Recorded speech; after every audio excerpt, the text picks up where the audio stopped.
Lone Ranger.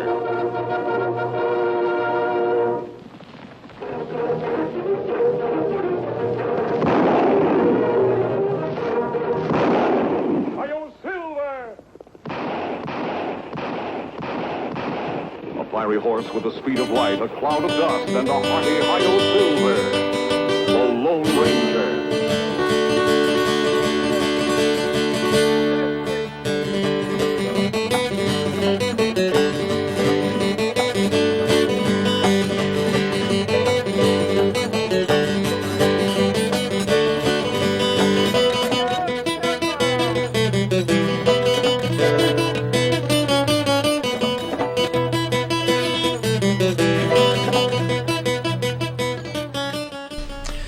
Hello and welcome to another edition of On the Town.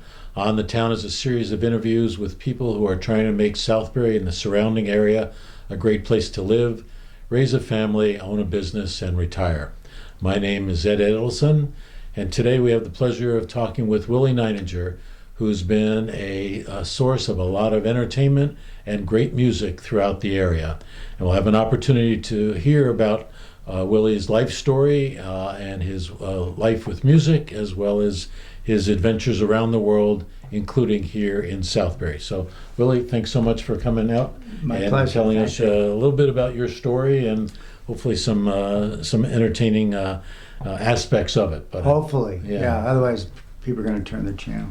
So, try and do it a little chronologically. There's a lot to cover, but thinking about your early years, I believe there was a lot of musical influence in your life. You want to tell us a little bit of the source of some of that? Okay. I was born in New York City, but the reason for that was my dad had gone to University of Kansas on a violin scholarship. He was a very good violinist, apparently.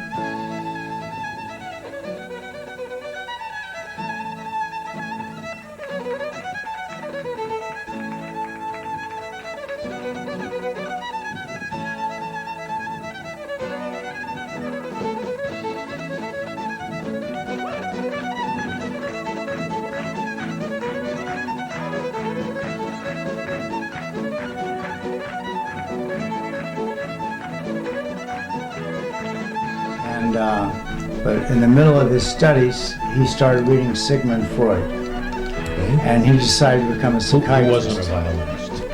He was not a violinist. Einstein was, but he wasn't. But, so he decided to become a psychiatrist instead of a musician. He could have been like, in a symphony orchestra. I guess that didn't appeal to him. He was more of a soloist. Mm-hmm. So at that time, one of the only places to study psychiatry was New York City. So he took my mom, who was from Missouri, and they'd met in a softball game when my dad was in med school and my mother was studying nursing. And they moved to Manhattan. That's about the time I was born. Okay. And he continued his violin playing at home while you were a young person? Yeah, very much so. He was in string quartets with these other psychiatrists. A lot of psychiatrists play classical music, I don't know why. And I always remember, I tell this story on stage a lot. I'd be watching The Lone Ranger on television. My dad would be wandering around the living room practicing his Bach and his Beethoven and his Mozart and everything. And so did you make any connection between the music of The Lone Ranger and what your father was doing? Well, yeah, that's a famous story. One day, I was watching The Lone Ranger and he was, sawing away. And I was starting to get annoyed, because I'm trying to concentrate on the show. And I almost said, Dad, Tano's in trouble again. I'm trying to watch this, And, then he always shot the gun out of the guy's hand without hurting him somehow. Right. And then they'd always ride off into the sunset before anybody had a chance to thank them. And I was just about to say, it's hard to concentrate with all this music going on. And as Bernie Ross used to say, then I had an epiphany. Okay. Because I realized my dad was playing the same song from The Lone Ranger that was on the TV. And I'm just wondering, that sort of stayed with you because you did put a lot of effort at some point to transcribe, let's say, the violin music of the William Tell Overture to the guitar. I don't think you got that out of a book. No, it was because of The Lone Ranger. I was exposed to that very early, and I just always loved that piece of music. Okay. And right after I graduated from school up near Boston, I was living in Medford in a house with 5 other people, and my girlfriend was like taking organic chemistry, so I never saw her. Okay. And I had a lot of free time. I think I was washing dishes in Harvard Square once a week. I had a gig every once in a while. I was painting some houses, and so I had a lot of free time. So I started going through everybody's record collection. I found this Rossini record, Right. the William Tell Overture, and I eventually worked it out. It was in, I think on the record it's in E, but that wasn't a good key for the guitar. So I originally eventually made an arrangement of it in G, and then I showed it to my dad, and he knew it like that, so he just picked it up right away, and then we started playing it together. Excellent. Well, let's go back a little bit to those early days. So Of yesteryear. Of yesteryear, with or without Tonto. And in terms of your own musical career, when did you start to see that being on stage was a pretty interesting place to be? You realize some people would do anything not to be on stage. Yeah, I'm not one of those people. Right. I started playing the guitar. My dad bought us all a guitar one Christmas, I think when I was about 12 or 13. And that was just when Bob Dylan was getting famous and the Beatles and everything. It was just an amazing time in music. There was so much great music. And we all started then working pretty hard on the guitar. And every year, our high school in Briarcliff, New York, had a variety show. So that was your big chance to get out there and be in front of people. When I was in 7th grade, I was part of like a sound and music ensemble. And my line was to you and you and you. From, I forget what song that was from. Anyway, that was a minor role in the variety show. And then in 8th grade, I was in a rock band. And 7th grade was on one side of the stage, 8th grade was on the other side of the stage. And I was not even singing then. I was the 3rd guitar player in the band. And my friend Clifford Carter, who ended up playing with James Taylor, was the lead singer. Right. But in that same show, my brother was the second to last act before the Briarcliff Beach Boys, which he was also part of. And he came out on the stage with just his guitar, and he played Early Morning Rain by Gordon Lightfoot. Mm-hmm. And I was in the audience, and everybody was really quiet when he played. And then when he was done, they clapped really loud. And I said to myself, well, that looks pretty good. If there was a seminal moment, that was it. So that's the second epiphany. Yeah, all right. We'll Yeah. keep track. So in your family, did you share the guitar? No, we all had our own. So, okay. Well, actually, we had one first. And then, I can't remember how, Annie started studying classical guitar, I think. And she's your younger sister. Yeah, and then my older brother's Jim. But I had a 12-string guild for a while, but it was really hard to tune. So, but I always wanted a Martin, and that was what Peter Paul Mary played, Judy Collins, Bob Dylan, all the Joni Mitchell, Ian and Sylvia. They all played Martins. That was like, in those days, that was the acoustic guitar to get. So my dad let me paint the house, and I think he gave me $200, which was probably way too much, especially for the job I probably did. Okay. And then we went to Sam Ash and White Plains, Right. and played this Martin. But it was $300. So my dad gave me the other 100. All right. So my parents were always very supportive of music, and that was a great example of it. And then when you get a really nice instrument, it inspires you too. You start working a little harder after that. And as you say, New York City at that time was just bustling with a lot of different kinds of music. I think you've said your parents were very supportive in the sense of helping you get to New York from Briarcliff. Yeah, they would take us to shows. We saw the Weavers at Philharmonic Hall. It was the first non-classical concert they'd ever had there. And we saw Ian and Sylvia very early. We saw Joni Mitchell open for Ian and Sylvia at the Cafe Go-Go. We saw Gordon Lightfoot. And then when I started getting into high school, my parents would drive my girlfriend and I down to Greenwich Village. They'd drop us off. My poor girlfriend, I always had to get there really early because I wanted to get in the front row so I could see the chords, Right. And then my parents would go to the movies in Midtown and then come pick us up about 11 o'clock and drive us back to Briarcliff. I mean, it's really incredible. You're gonna have to explain that a little bit to me. So you're looking from the seats in the audience. You're looking at the guitar, realizing what the chords are, and you're sort of making a mental note of that. Well, sometimes, I'd done some I'd tried to learn some of the songs Ahead of before I time. went. So So this was to confirm or clarify what chords were really being used. yeah, or sometimes there was like some chord I just couldn't get. So then I'd try to do it. And actually, when the time I saw Joni Mitchell, I actually cornered her after the show. This is 1968 probably, and I just said, I'm trying to work out this song Michael from Mountains, and she told me what tuning it was in. She had all these different bizarre guitar tunings. So, that was a little breakthrough there. All right. In high school, you're starting to think about music as a career. Starting to, yeah. Starting in my sophomore year, 2 times a year there would be a band, orchestra, chorus concert.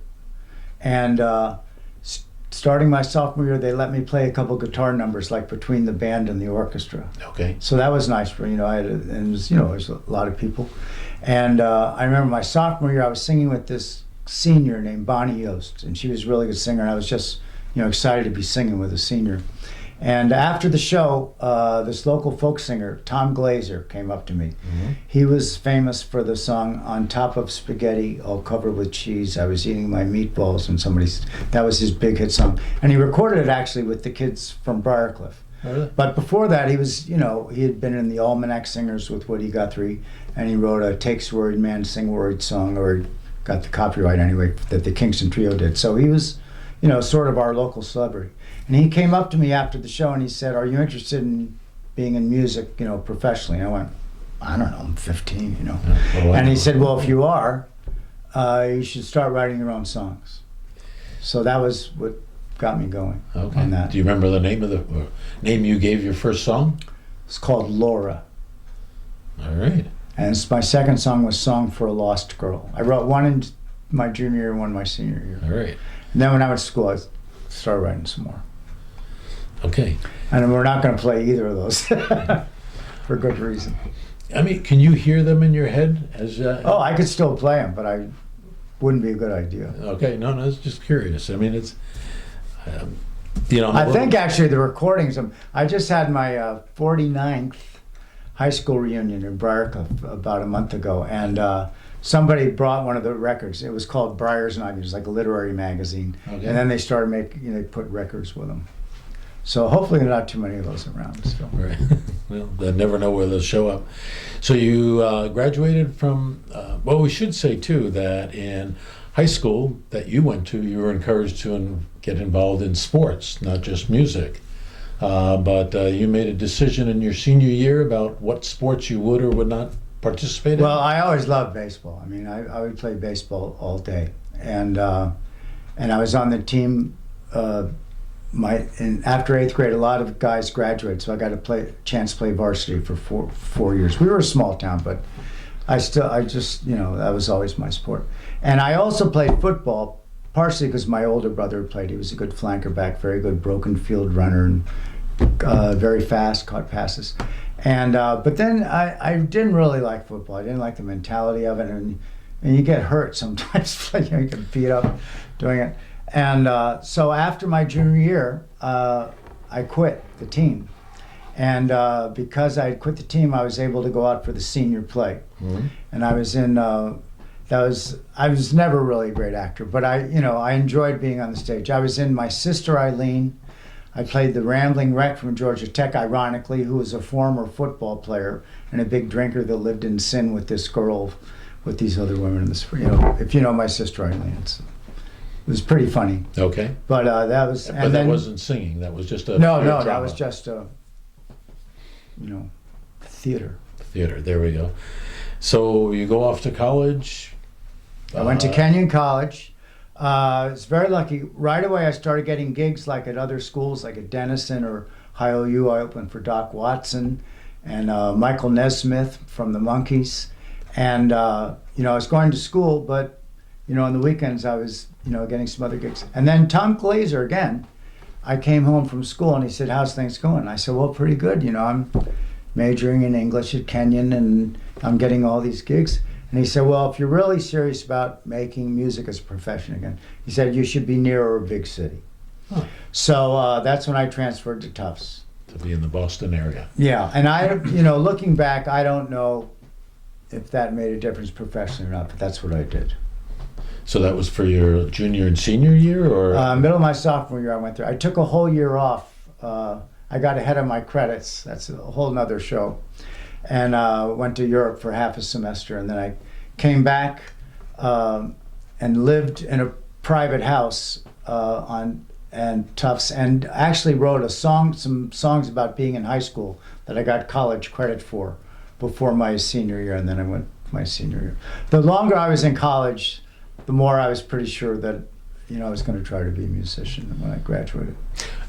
One thing I skipped over is that I think you once told me you took piano lessons, but didn't go as well as maybe people might assume it would have gone. Maybe you want to talk about your why piano lessons didn't work out as well as. I don't know. Maybe just I was too young to get serious about something. Okay.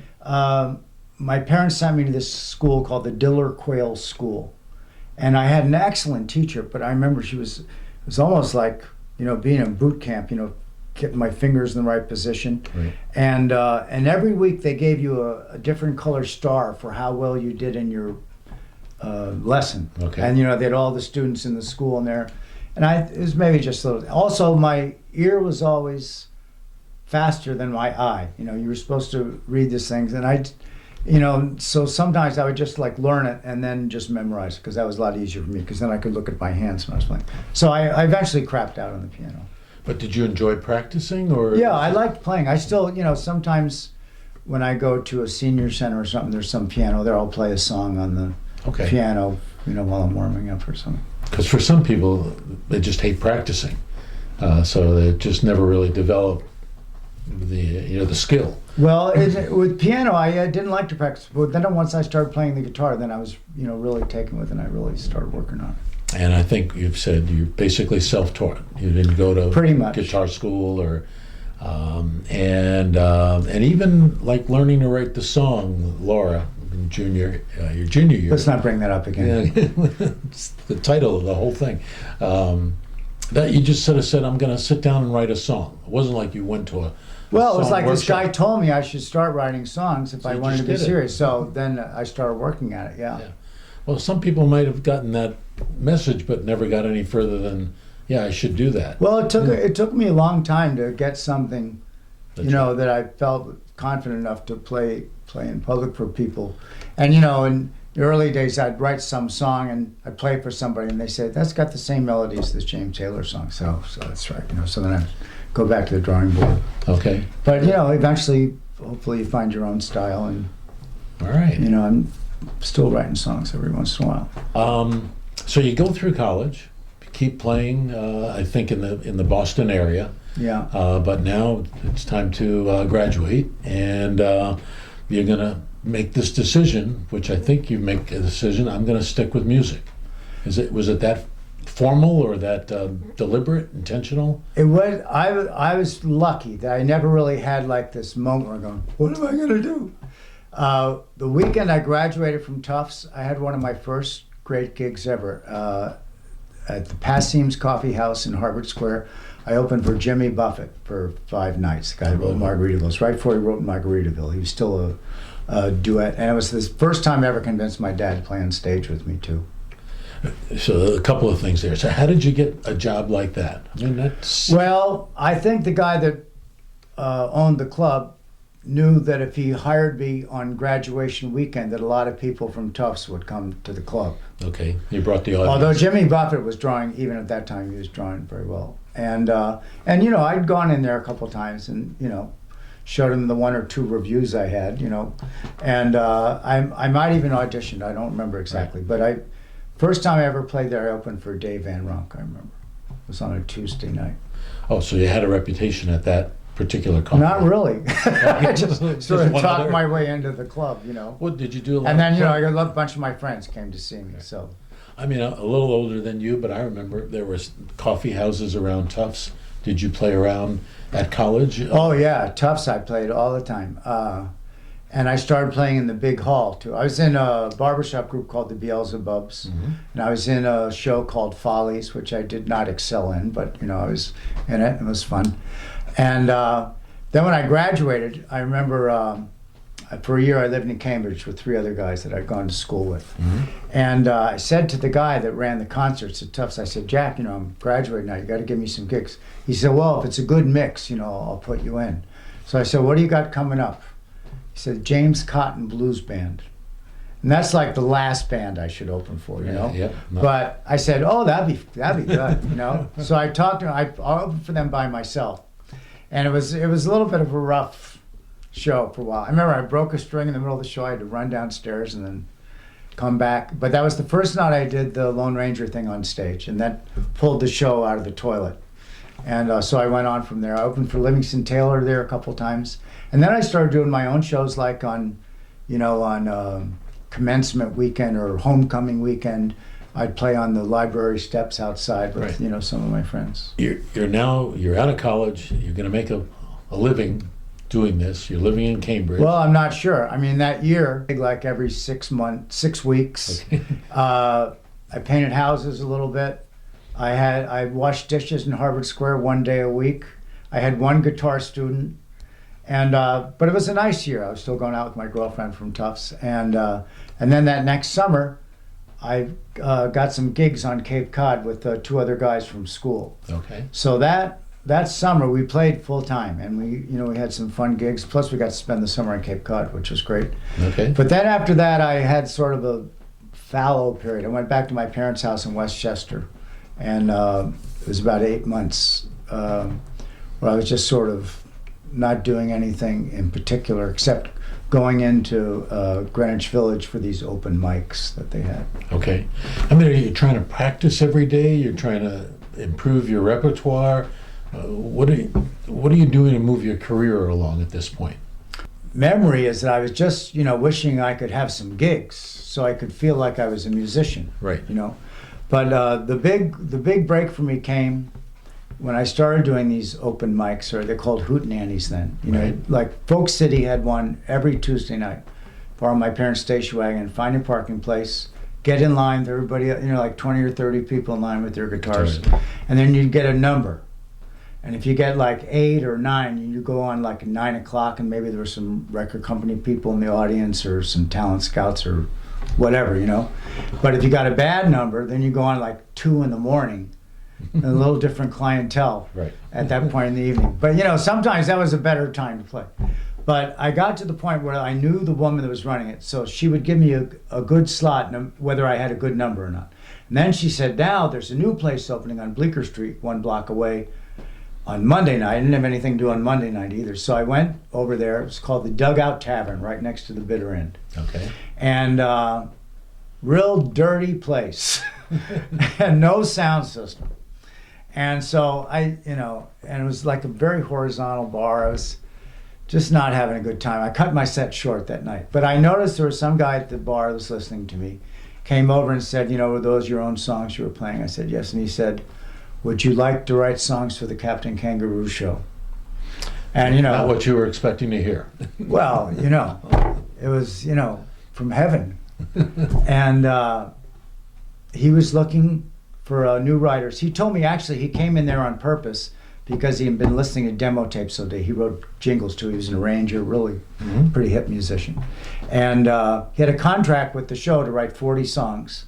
And he was getting near his deadline, and he didn't have enough songs. So he was looking for new writers, luckily for me.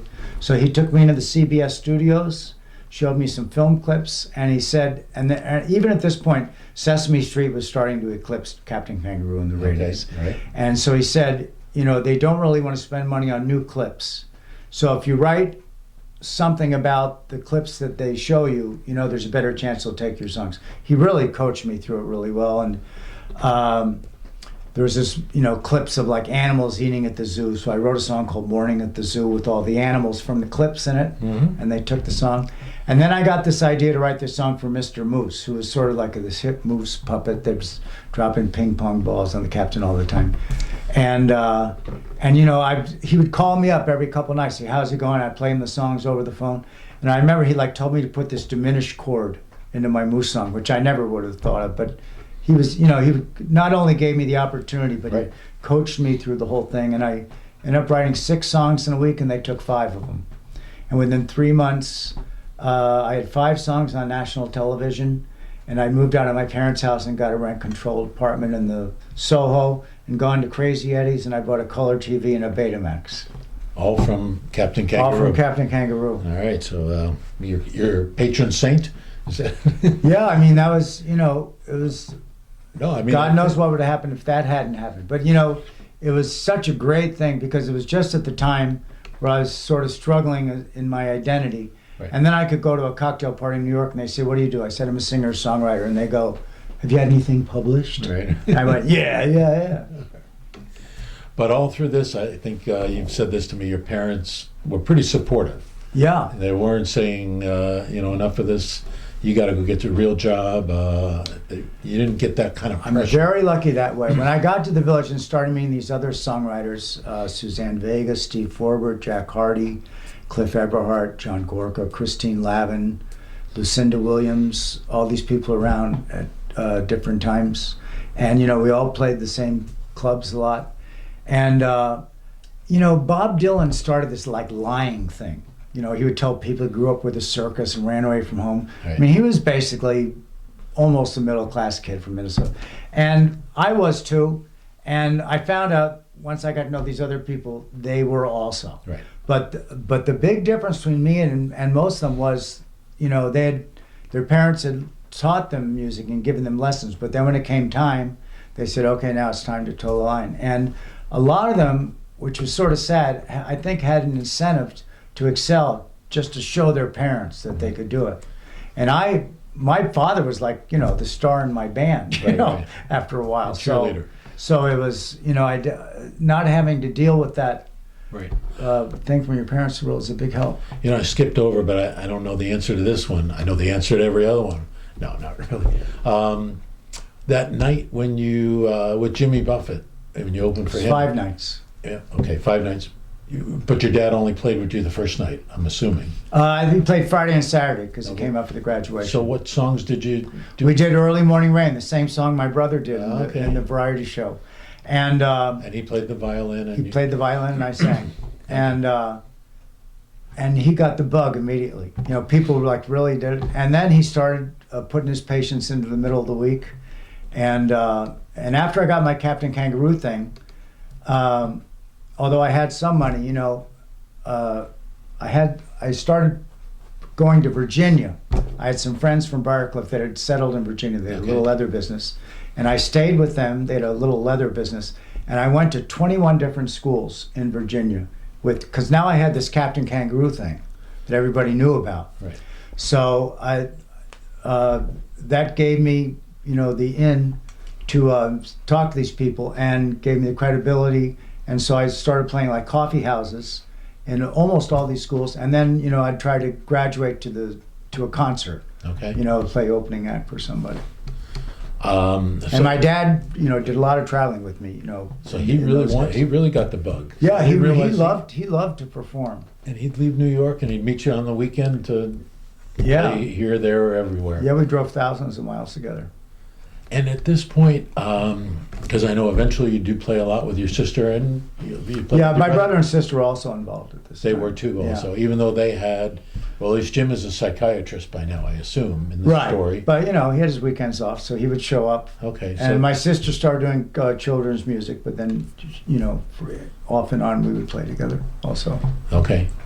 And you're making a living doing this. Well, I had these royalties coming in, you know? I mean, I was hanging out in Greenwich Village and everybody's bumming beers off me all the time because I was solvent, you know? I mean, it was, I can't, you know, it was just stress-wise, it was just such a nice thing to have at that point. Right. Because I told you, because I could feel content in, you know, my identity, and, you know, also I had enough money to pay my rent and didn't have to worry about it too much. So could we ask you to do a lyric or two of Mr. Moose? Technically, what was the name of the I think song? we have a video of it. All right, well, we'll play From the, Pop Rock Woods, maybe. I'm proud to be a moose. There's nothing else I'd rather be. Take a look at me and you will see I'm as happy as an animal can be. I never had a wish to be a fish. Well, hopefully we'll come back. Yeah, hopefully we'll all come back. So so after you've got things working out for you, you got your royalties coming, you're starting to get known in the coffee houses, a couple of concerts, but then there's another big opportunity that comes your way, a little bit serendipity in terms of an opportunity to go to Europe. Oh yeah, How that did- was later. At first, I was playing at Folk City. That was like the main club where everybody hung out, and then I think in '79, the Lone Star Cafe opened on 13th Street and Fifth Avenue, Okay. and I started opening for a lot of famous people from Nashville that came up, and that's when I started learning more about country music. And then when I was playing there, I heard there was an agent in town that some Swiss guy was coming, and he was looking for somebody to play in the basement of a 5-star hotel in Interlaken called the Western Saloon. The place was called the Western Saloon. Had swinging doors and everything.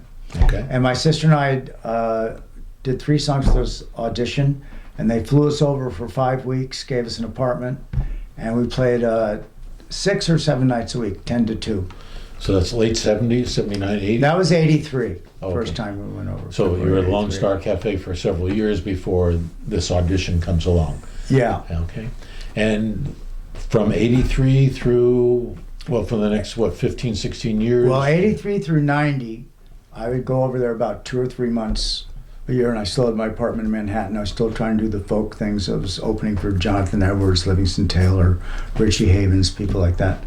And but it was tough, you know. The gigs, it was very competitive getting the gigs, and my Captain Kangaroo money was running out, and so this again, it just sort of came at the right time. It gave me a new spark, and for a while I was stuck with this agent that just wanted his 10%. You know, there was a Western Saloon in Interlaken, and another one in Montreux down in the French section, beautiful area, and the businesses weren't connected, but I would play for a month in Interlaken, then go to Montreux for a month, and then come back to Interlaken again for a month. Then I'd go home. But then in 90, I wasn't working as much as I wanted to in the States, and I was always turning down work in Switzerland, and I'd gotten somebody involved in my booking that, took me out of the casino, club scene and out into the country festivals. So that changed a lot of things, and then I got an apartment over there.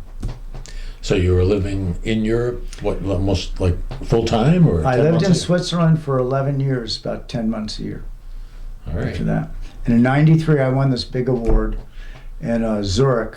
There were 22 people, each did 2 songs, and this friend of mine, Peter Bracci, that was worked with the Gstaad Country Festival, was a big music fan, advised me to write. He said, the way you're going to win this contest, you write a 3-part harmony, catchy song about New Orleans, and you'll win. So I'd never been to New Orleans, but I wrote this song and I won. So I was on Swiss national television, which was, I always say, was seen by hundreds of people all over the country. But it got me into that echelon, Right. of the festivals. And then for years, I played a lot of big shows over there. You know, A lot of speaking- ski resorts too. Had you produced any records at that point? I know. you I had didn't some- produce a record till I was 40.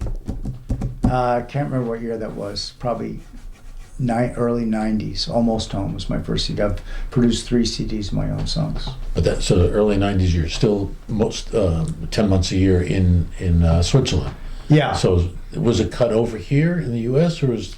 Yeah, there was a studio in Brooklyn that I used for all 3 of my records. Okay. And then I used various musicians that I knew from. And those are all your own songs, I believe. Right, they're all my own songs. Okay. So another tradition that we all know you for is the Mets. Yeah. When do you start singing, and how do you start singing at, I guess, originally Shea Stadium? Yeah. I was always a big baseball fan, as I told you. And then when I moved back to New York, I had a friend named Jeff Hardy, who was a bass player with his brother Jack Hardy, who was a singer-songwriter. I'm sorry, moved back from Switzerland, are you saying? Or What year are we talking about here? No, this is way before that. This is 85, I think. when I just moved into Manhattan. Okay. I've been in Manhattan for a couple of years. And I used to go to a lot of Mets games with my friend Jeff Hardy, who was the bass player for Jack Hardy, a songwriter. And one of the few Mets fans around me. And the Mets were just horrendous then. And we used to, we could sit almost anywhere you wanted. The stadium was like empty. And it'd be the type of thing where you go, oh, this is a great game. It's fourth inning and they're only behind by 3 runs, Right. So, and at that time, the national anthem was on TV. So that was attractive to me. And one day I was watching this male-female duo, and they sang it harmonically correct, but it was like in a minor harmony, and it sounded terrible. And I just said, I said, if they can do this, I can do this. So we called them up, and they said, you need a studio quality tape of your version of it. I did this a cappella version with my brother and sister. And we sent it to him. But I think what helped us get in was because I started playing at the Lone Star Cafe. At the time, the Mets had a couple of players, Doug Flynn and Joel Youngblood. They were from the South, and they used to come to the Lone Star a lot. So maybe that gave me some credibility because I was playing there. But we eventually got booked in there. So that was, your first one was, when you say we, it was just yourself? Or was No, it was my brother and sister. The 3 of you? And then later on, we got my dad involved. So I told you my dad was born in Saskatchewan. Right. Maybe I didn't say that. But he was, and so that's when the Montreal Expos were still playing. Okay. So, and I'm thinking, in show business terms, well, this is like 2 songs you can play, not just one, because they do the Canadian. So we got my dad to do the Canadian anthem on the violin, and then my brother and sister and I would do the American one. So that was pretty exciting. Yeah. Ladies and gentlemen, please rise and remove your hats for the singing of our national anthem, to be performed today by native New Yorker and singer-songwriter WIllie Nininger. Oh, say, can you see by the dawn's early light what so proudly we hailed at the twilight's last gleaming, whose broad stripes and bright... So about how many times do you think you've performed for the Mets? About 10 or 12, something like that. And one time I did for the White Sox. I was going to say, Chicago. So you've done you're not solely a Met singer. You'll sing for anyone. Almost. So, but back to Europe. So this really great opportunity comes your way. You make the most of it for a number of years, win the award over there in Europe, get well established. And then I think it's the late 90s, there's a change in the situation for your father. Yeah. My mom passed away in 2001, and my dad had this stupid disease called progressive supranuclear palsy. It's sort of like Parkinson's without the tremors. Okay. But he was losing mobility, and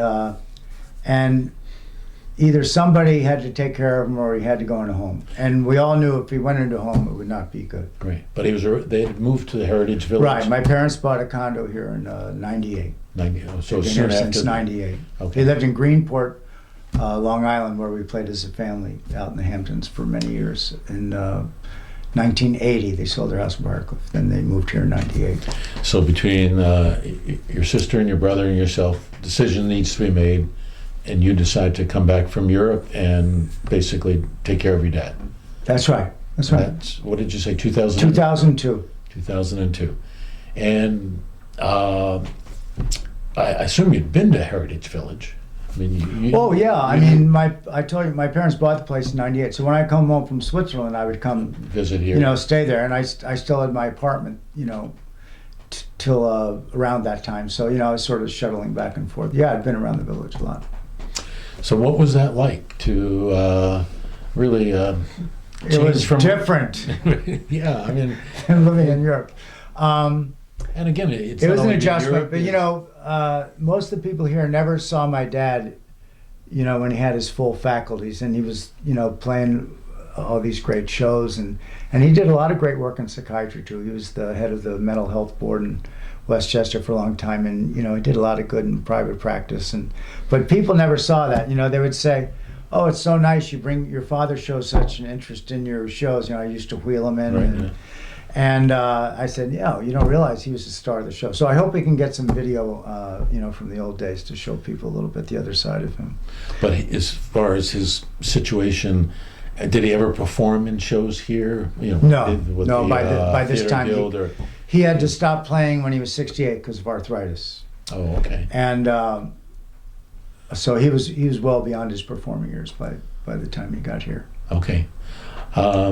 So you make a decision, I assume, because I moved here in 2004, 2005, and you really already had quite a following over at I think it was the Olive Tree at that time, or Yeah, I was playing at the Olive Tree. There was a while I was playing at the Olive Tree and also at the Heritage Hotel. But your dad, would he come with you to those shows? Yeah, especially the Olive Tree was right near our condo. Right. Like right near it. So I would go over in the afternoon and set up the equipment, and then I'd put my dad in the car, wheel him in for the first show, and put him at a table with somebody. Most people, you know, I said, "Who wants him tonight?"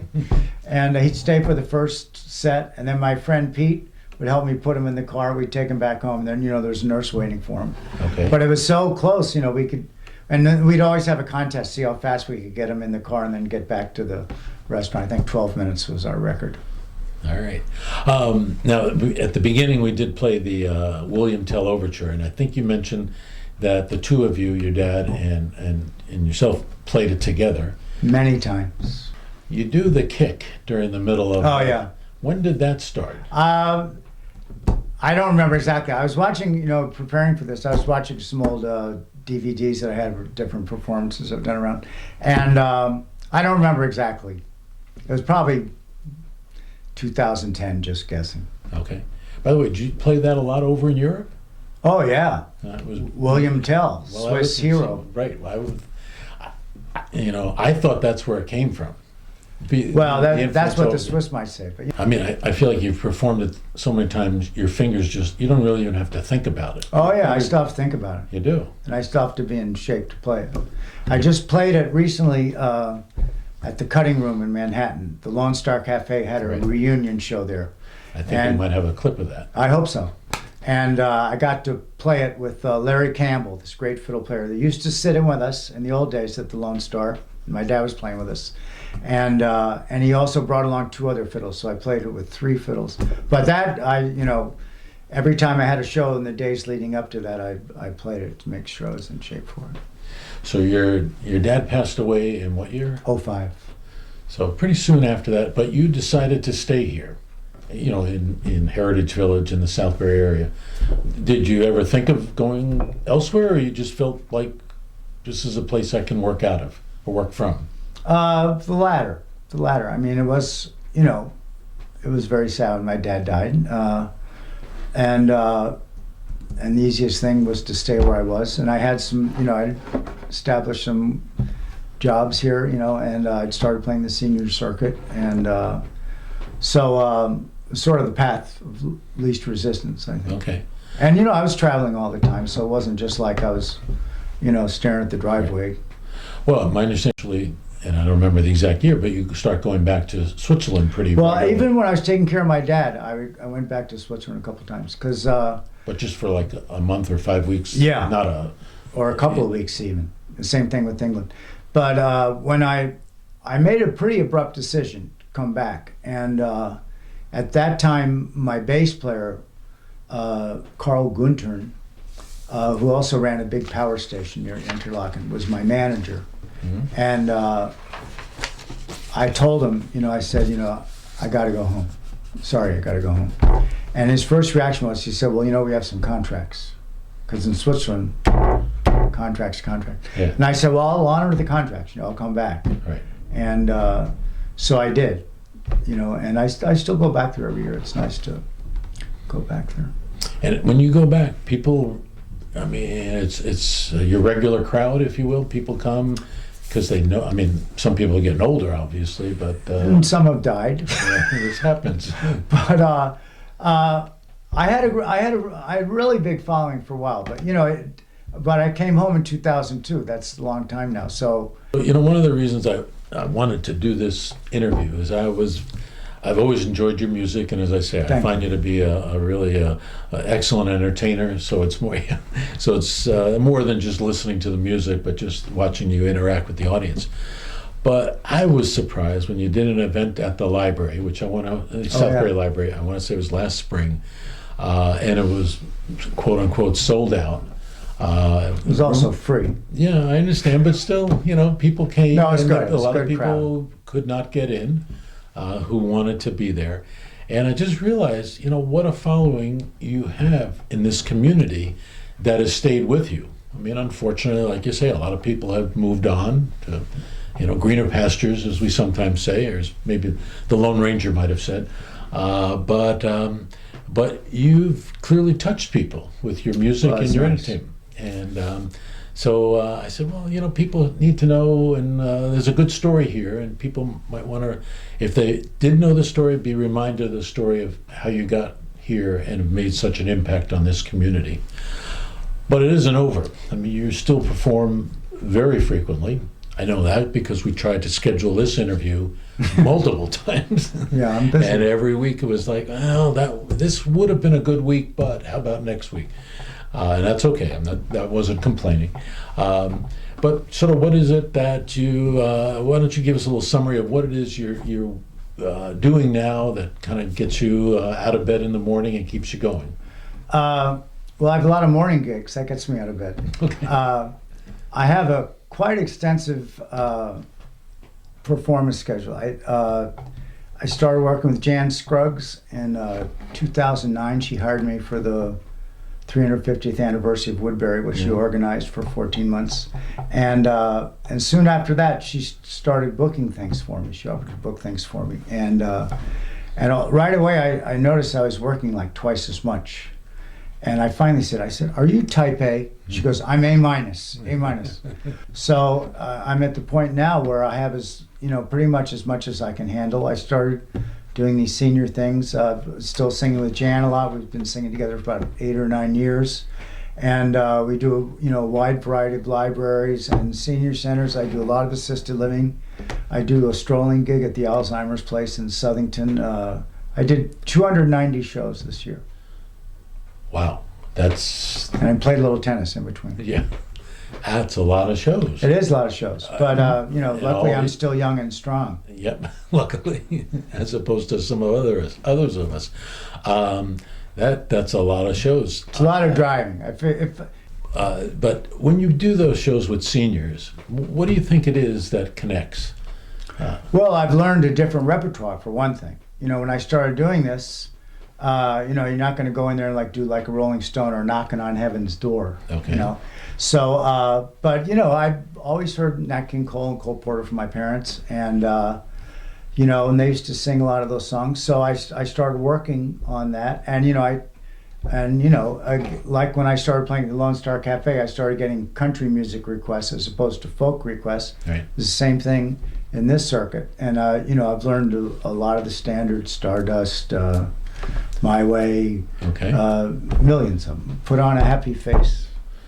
So when you go home tonight and you feel like listening to a little bit of music, what music do you like to listen to?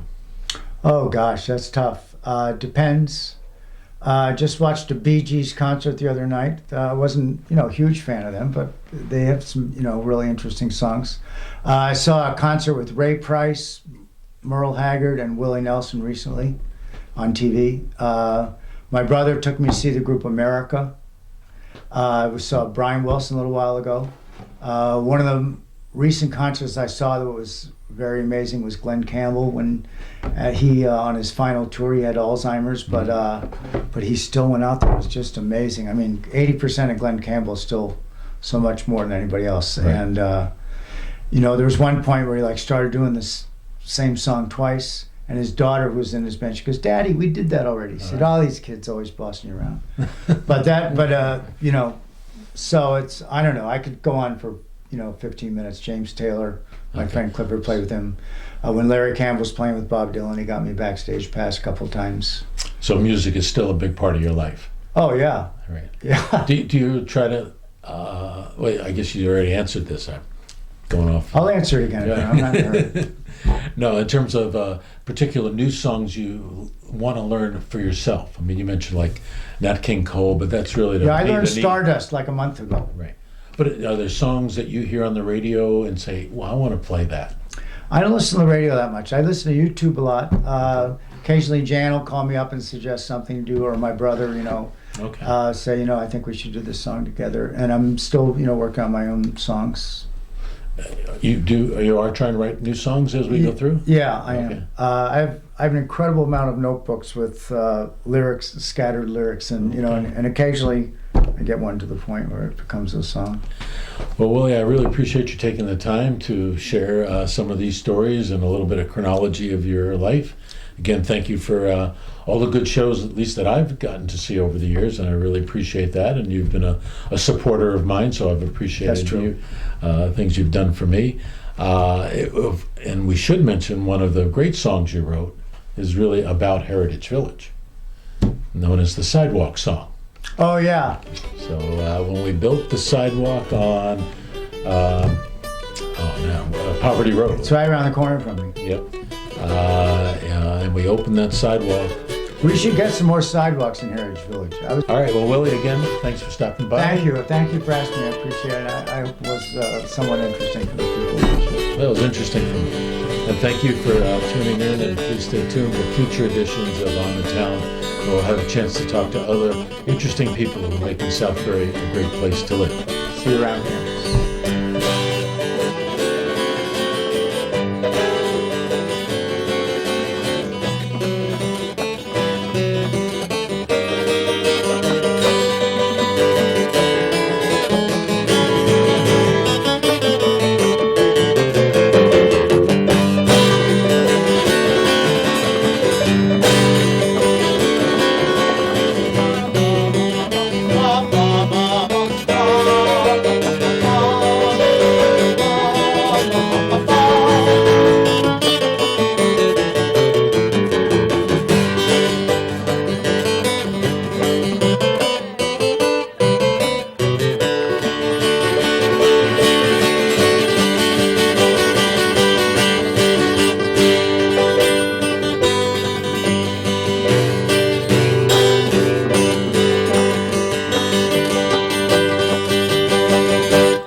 Keehaw salutes our hometown, Greenport, New York. Population 200. No, 2,000. 2,000.